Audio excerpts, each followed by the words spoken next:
The Tao of Self-Confidence, episode 274.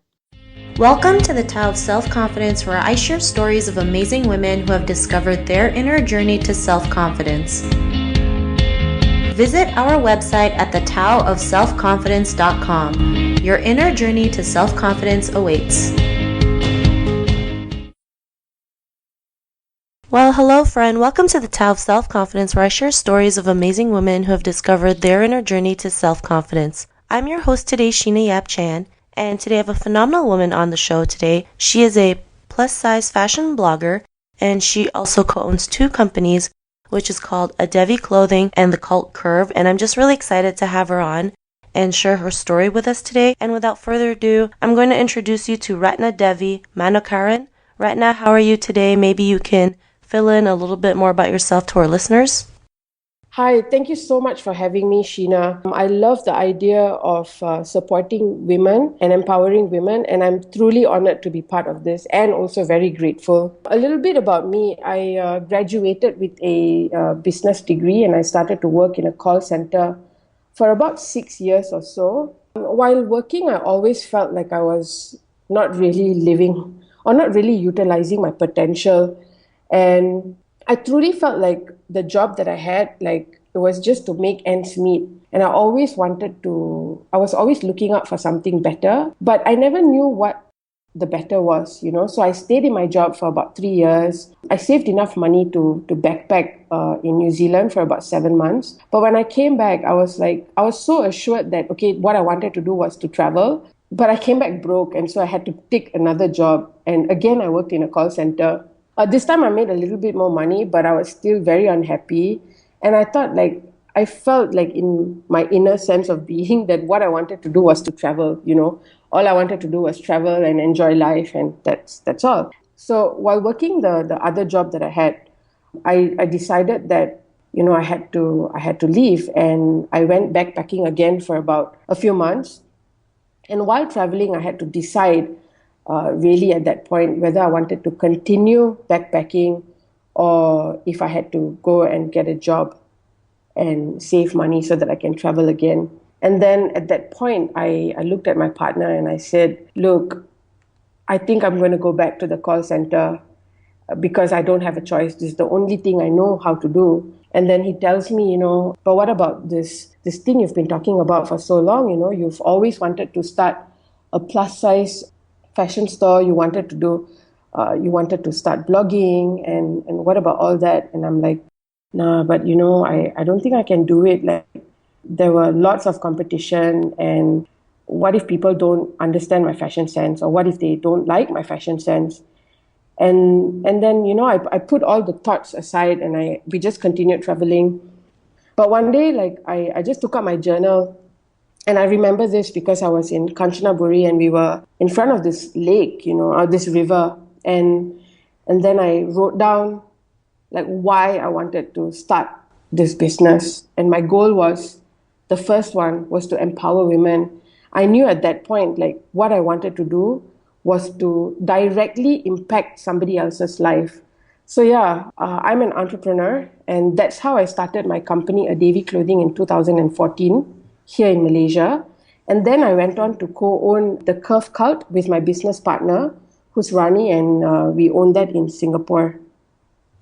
Awesome, and thanks for, you know, sharing that lovely story. I mean, it's funny when we go out on our own, we're always so afraid of what if people can't accept us for who we are, not realizing we can always change our thoughts to what if they do, right? Exactly. I think sometimes, you know, just being your authentic self is what's missing in the world. I mean, we have so much false beings out there that feel like they're the real thing when, you know, when you're just your true self, that's when the true magic happens. So, right now, what's your cultural background?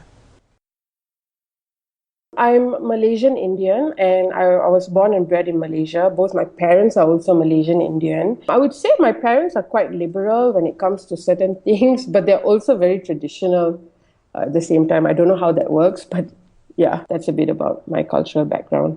Thanks for sharing that. And I think that's something we all deal with. You know, parents, they can be open to things and not open to other things, right? Exactly. But we love them for who they are, and, you know, we're grateful for them. And, you know, what would be your favorite self-confidence quote? I recently came upon this quote, and I love it. I love it with the true essence of my being. I hope I'm saying his name right, but it's Lao Tzu. And the quote goes, because one believes in oneself, one doesn't try to convince others. Because one is content with oneself, one doesn't need others' approval. Because one accepts oneself, the whole world accepts him or her. I love that quote, and it's true, right? When we're just ourselves, we don't have to try to please other people, feel the need to seek attention because we are more than enough. And, when we realize we're more than enough, we can go out there and do anything. In your own words, what would be your definition of self-confidence?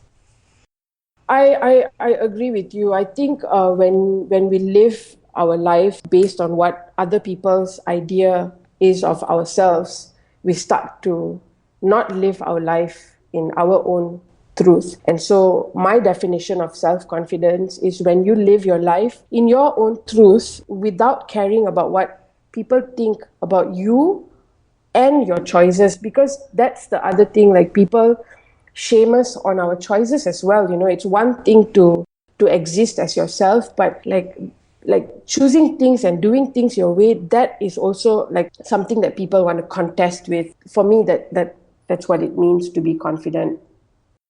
Thanks for that definition. And Ratna, what was your life like before your discovery of self-confidence? I felt like I was really living somebody else's life.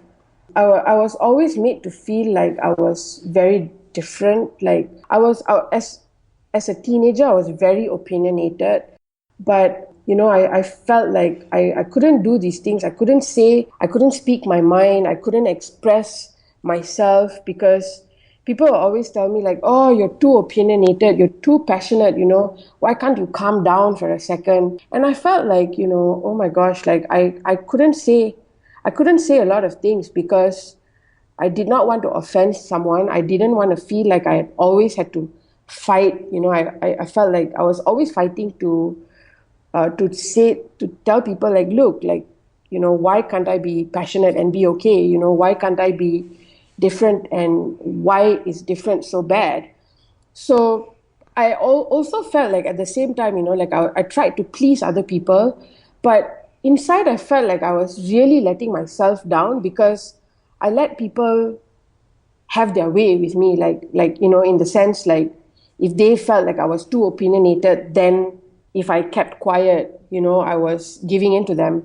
But what about me, And it didn't help that I grew up a chubby kid, like I was fat, and I had to listen to so much like rap about like how can you be happy, like you would have to lose weight, like shouldn't you, why are you eating this, like why aren't you not on a diet, shouldn't you be exercising? And then I started believing all these things. I started not liking my body, and at that point, like I wasn't as big as I am right now. And at that point, I hated myself. I hated the way I looked. And I believed them, and that it took so many years of listening to everything that people had to say about me, and like living that life. So I felt like I wasn't living my life because I had other people's opinions to listen to. And I could go on and on about this, but I wish that I had kind of got it a little bit earlier so that I could spare myself from all the heartache that I had gone through. But at the same time, I recognized that it was a journey, and I'm grateful for those experiences because I wouldn't be here at this point, having this conversation had I not gone through that. Thanks for sharing that. And I think, we all go through that trying to live through other people's opinions, especially being Asian and growing up in an Asian culture. All our lives, we've been told what to do. And if we don't do For it, sure. and if we don't do it, it's like we're wrong, we're a bad child, we're disobedient, not realizing that, we're not meant to always live in a box. We're meant to step outside and do the things that we want. And what was that point in your life when you realized you were more than enough to go out there and do the things that you wanted? I think the point is I got really tired. I got tired trying to prove that I was it was okay for me to do what I wanted to do. And that's when I realized that I couldn't just do things because you thought that it was okay for me to be in a job that I didn't like, or whatever. But that was the point. Like I realized that I just couldn't. I was really tired, basically. Thanks for sharing that. And sometimes, we just wake up and realize, like, what are we doing to ourselves? We get sick and tired of our old situation that we have, something inside us that makes us want things to change. And it always has to start with us. It can't start with anybody else. When we realize we want change, we're aware of it, we go out there and do it. And because of that, what's your life been like now? I feel like, and pardon the pun, but I feel like a weight has been lifted off. I feel like, wow, I don't even have to. I basically don't give, I can't say this, but I really don't care what people think of me anymore. And it feels really liberating. And we use this word so loosely sometimes, but it feels really good living your life as you want it to go, like as how you want it to be, and that you don't have to fit into this idea of what somebody thinks you should be or you should do. And I love it. I love the fact that I don't have to dim my light. I can be myself, and that I it's very open. This is who I am, and this is what I bring to the table. Like if you don't like it, then that's fine. And for the longest time, I wanted to feel so normal, and I wanted to have people around me approve me and give me validation. And it's taken me a long time, but I realize now that I don't need anybody's approval.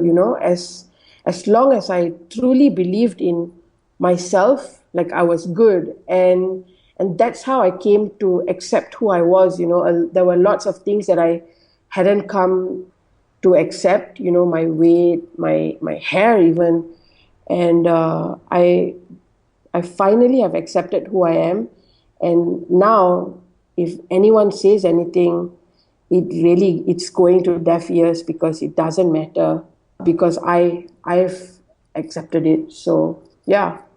Thanks for sharing that. And it is the greatest feeling when you can accept yourself for who you are and not care about what other people think. And yeah, some people might think it's easier said than done, but it can be done. And things that are worth doing will take a little bit more time and effort, but it's worth it in the end. So, Ratna, to the woman who's listening to your episode, she may be in her own journey of self confidence. What would be that one tip you would give to her? It's a few things. It's taken me some time to get here, but the most important thing is for you to love and accept yourself as you are right now. Don't wait until you lose that 5 or 10 pounds or whatever goal you have. Don't wait until you get a better job. Whoever you are right now, just learn how to accept it. Do it in small doses if you have to, but it's so important, because you only have yourself to depend on. And if you don't start loving yourself, then you're just going to go through life being really miserable, and you're just going to continue to listen to what somebody else's vision of what loving yourself means. And so take the time, learn how to love yourself. It's not easy, but it has to start somewhere.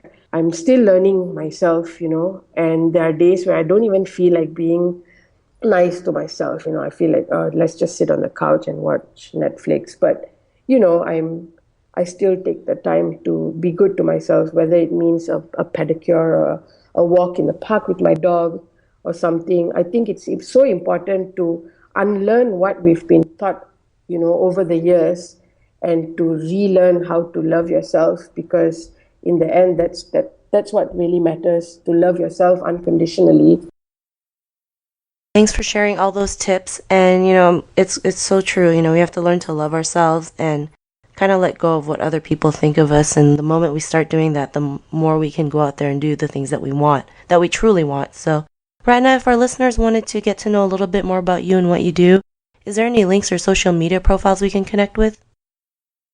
You could actually go to Facebook, and we have two pages. It's called the Curve Cult, and the other is called Adevi Clothing. So if you're in Singapore, go to the Curve Cult on Facebook. Also have an Instagram account with the same name. And for people who are listening in Malaysia, you can go to Adevi Clothing on Facebook. And we're also with the same name on Instagram and Twitter and Snapchat even. Awesome. Thanks for sharing that. And to our listeners, if you want to connect with Ratna, you can also head on over to thetaoofselfconfidence.com and search for Ratna's name. Her show notes will pop up along with everything else we talked about. And I just want to thank Ratna for taking the time to share her story and tips with us. So thank you so much. You're most welcome, Sheena. Listeners, be on the lookout for another new episode of another amazing woman's journey to self-confidence, and we'll catch you later. Bye for now. Thank you for tuning in to another amazing episode of the Tao of Self-Confidence. Sign up for our free membership site to get more amazing resources for self-confidence by visiting our website at thetaoofselfconfidence.com. Your inner journey to self-confidence awaits.